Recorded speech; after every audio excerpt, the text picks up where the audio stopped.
اعوذ باللہ من الشیطان اللعین الرجیم بسم اللہ الرحمن الرحیم الحمد للہ والصلاة علی اہلہا اما بعد فقد قال اللہ تبارک و تعالی فی کلامہ المجید وفرقان الحمید بسم اللہ الرحمن الرحیم فاسألوا اہل الذکر ان کنتم لا تعلمون۔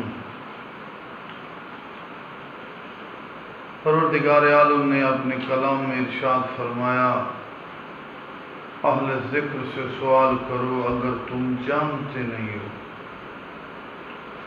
آج ہم نے اس بات کی طرف متوجہ ہو کر غور کرنا ہے کہ ذکر سے مراد متفق، تمام مفسرین متفق ہیں کہ ذکر سے مراد قرآن ہے، اور اہل ذکر سے مراد قرآن والے جو قرآن کی تمام جہتوں کو سمجھتے ہیں، قرآن کے محکم، متشابہ، مجمل، مبین، عام، خاص، تعمیم، تخصیص، جتنے بھی قرآن کے مطالب ہوں، قرآن کے بطون ہوں، ان کو جاننے والے اہل ذکر کہلوانے کے حق رکھتے ہیں، رکھتے ہیں۔ یہ نہیں کہ فقط قرآن کی تلاوت کر لیں، تلاوت کا بھی ثواب ہے، ترجمے کا بھی ثواب، لیکن قرآن کے بطون اور کنہ معرفت رکھنے والی وہی ہستیاں ہو سکتی ہیں۔ والراسخون فی العلم، جو راسخون فی العلم ہیں، قرآن کے بطون 70 بطون کے عالم ہوں اور قرآن کی مکمل خزانے ان کے سینوں میں موجود ہیں۔ علوم کا سرچشمہ، مرکز اور کتب قرآن ہی ہے۔ باقی علوم بھی ہم قرآن اور سنت کو سمجھنے کے لیے،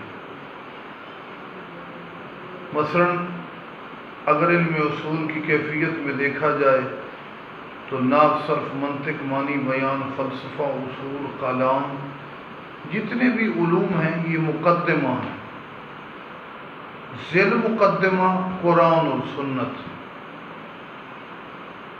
میرے عزیزو، ان علوم کی عظمت اپنی جگہ پر، لیکن یہ تمام علوم قرآن کو سمجھنے کے لیے، یہ مقدمہ قرآن، ذیل مقدمہ۔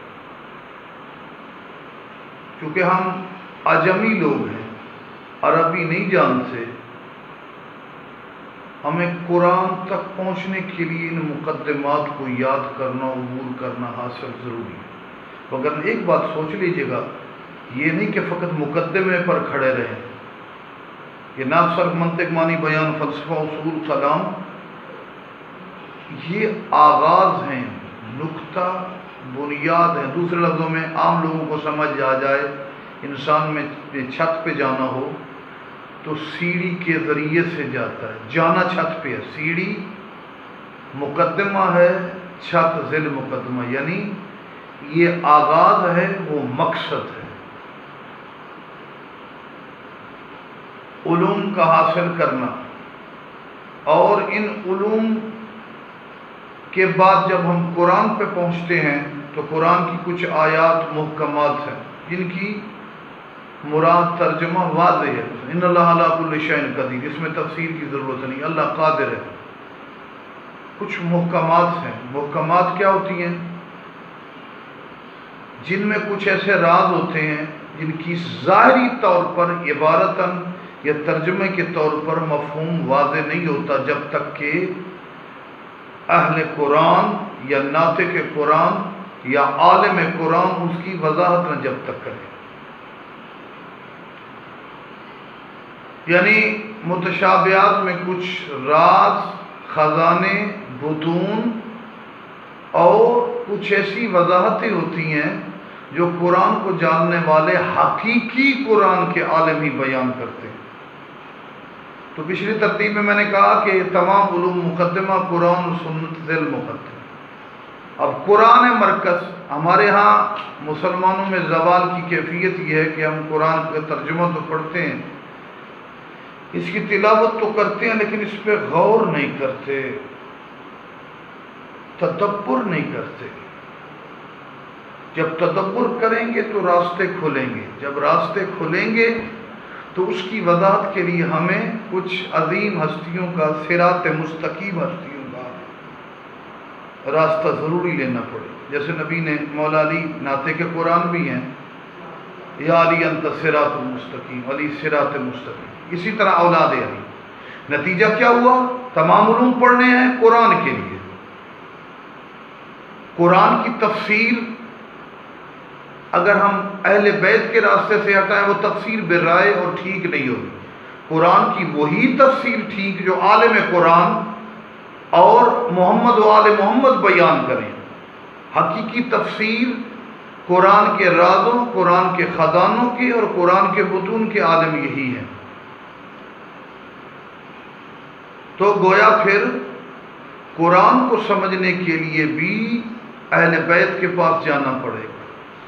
مقدمہ سے پھر ذیل مقدمہ قرآن، اور قرآن کی تفسیر یا قرآن کا علم بھی وہی جو معصومین کی سیرت سے ہو.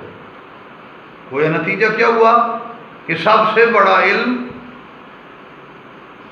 ان کی سیرت، ان کے کردار، ان کے علوم کے بیان اور ان کو جاننا ہے کہ یہ کیا کہتے ہیں. یہ وہی کہتے ہیں جو حکم خدا ہوتا ہے. قرآن اور سنت کو ان کے علاوہ کوئی نہیں جانتا. اگر کوئی جانتا ہے تو وہ بھی ان کا شاگرد ہے.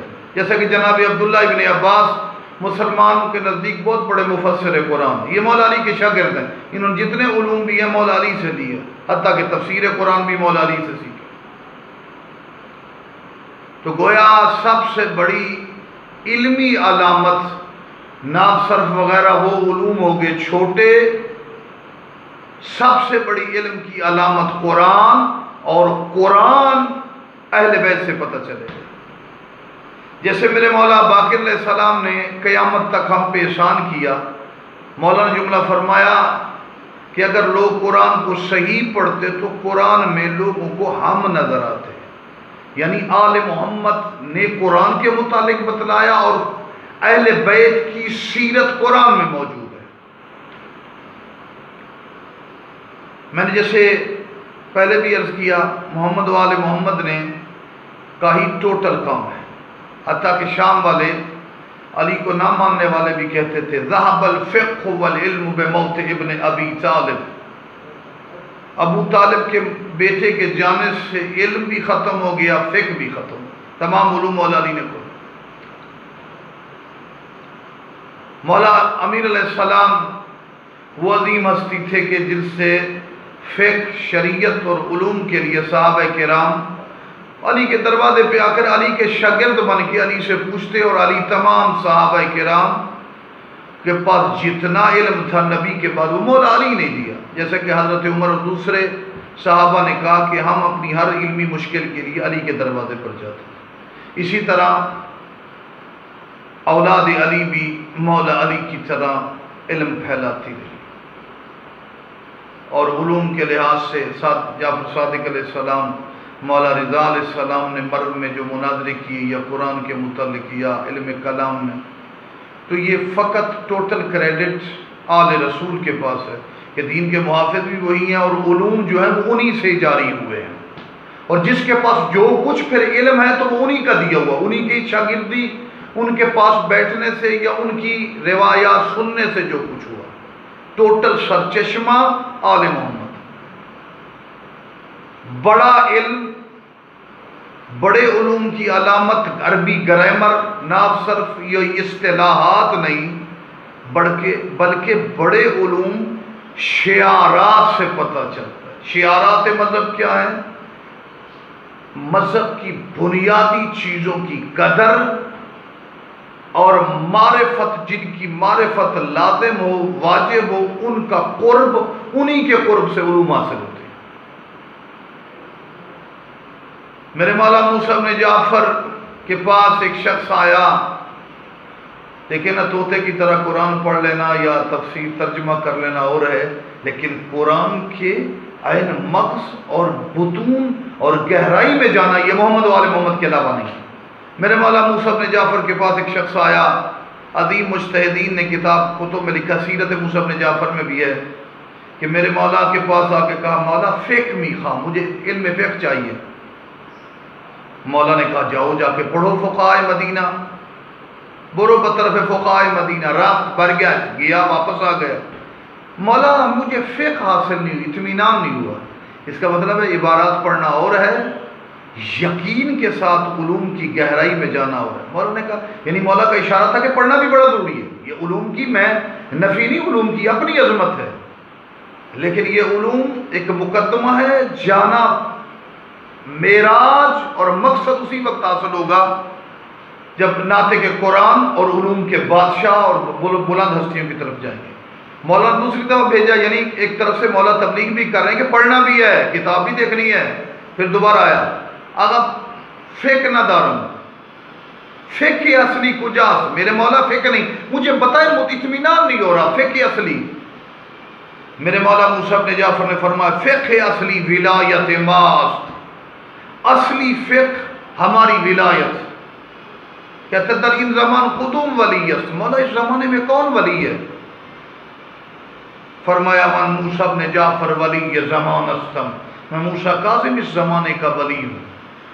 تو پھر قریب بیٹھا، کتابیں تو پہلے بھی پڑھی تھی، وہ پڑھنا اچھا کام ہے۔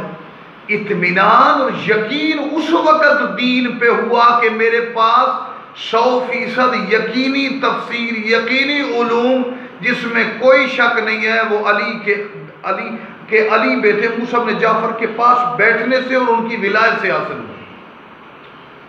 تو قرآن میں نے نتیجتاً کہا، قرآن چونکہ ذیل مقدمہ آل محمد کے ذریعے سے ہی حاصل ہونا ہے، گویا مین مراد بڑا علم آل محمد کی سیرت، تاریخ، کردار، ان کے علوم کا بیان۔ اور آج ہمارے پاس جو کچھ بھی ہے، جتنے مکاتب ہیں، جتنے بھی روات ہیں، دیکھیں نا، مکتب بنے، فقہ جعفریہ کا تو نام نہیں لیا جاتا، تو جو باقی بھی 4 فقہ ہمارے نزدیک قابل احترام ہیں، حنبلی، شافعی، حنفی، مالکی، تو یہ تمام علماء جعفر صادق کے ساتھ کے شاگردوں میں سے ہیں، اور جب اپنے فقہ اور علم کو بیان بھی کرتے تھے تو کوفہ، بصرہ، مصر، بغداد میں 70,000 محدثین کہتے تھے کہ فقہ کے بیان میں یا علوم کے بیان میں قال جعفر ابن محمد الصادق، ہمارے علوم چل رہے ہیں۔ کیوں؟ جعفر ابن محمد الصادق نے کہا، گویا ہم جو کچھ ہم بھی اماموں کے بیان کر رہے ہیں، یہ ہم نے لیا علم کی اس سرچشمے سے ہے جسے جعفر صادق کہتے ہیں۔ تو اہل بیت فقہی لحاظ سے بھی تقسیم ہو تو آل محمد، تفسیر کے لحاظ سے بھی، صحابہ کے بعد بھی جو علوم ہے، یا مصطفیٰ، مرتضیٰ، مجتبیٰ، آل طٰہٰ کے دروازے سے۔